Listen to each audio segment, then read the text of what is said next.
Hey there.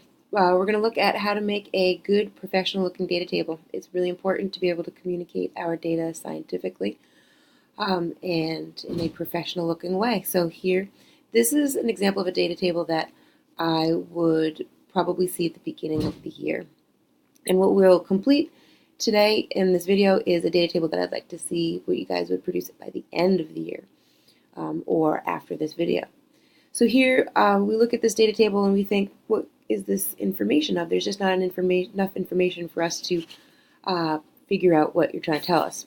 Even if there were numbers in here or data in here, we may not be able to figure this out. So what we would start with is remember that you don't want to just put, let's say, types of milk. That's just not enough information because there's more data. We are talking about types of milk that people like. So let's say people's opinion of different types of milk. And so some people say yes, some people say no. I think we can do a little bit better. What are some people like? Some people dislike. Some people have never tried.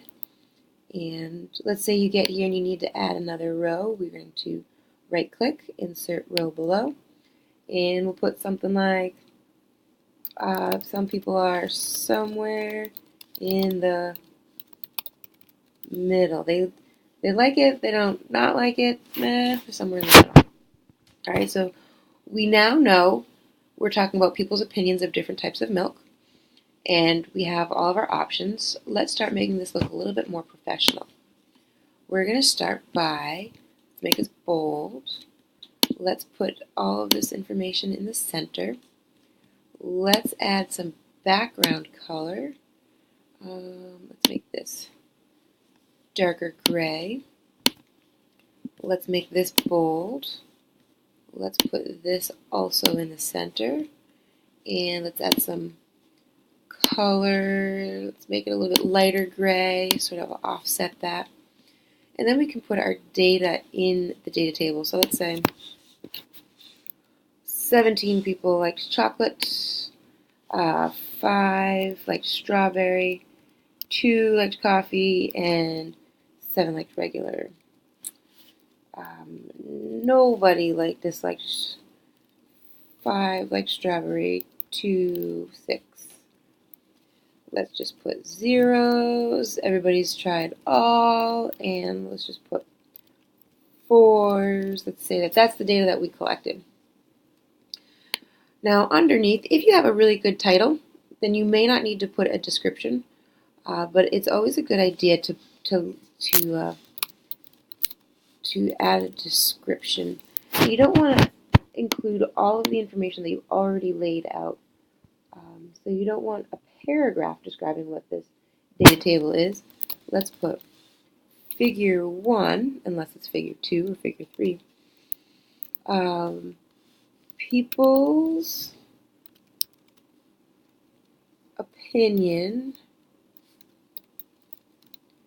of milk flavors surveyed at a chocolate milk convention. Well, this changes our story. Look, there's a lot of people that like chocolate milk.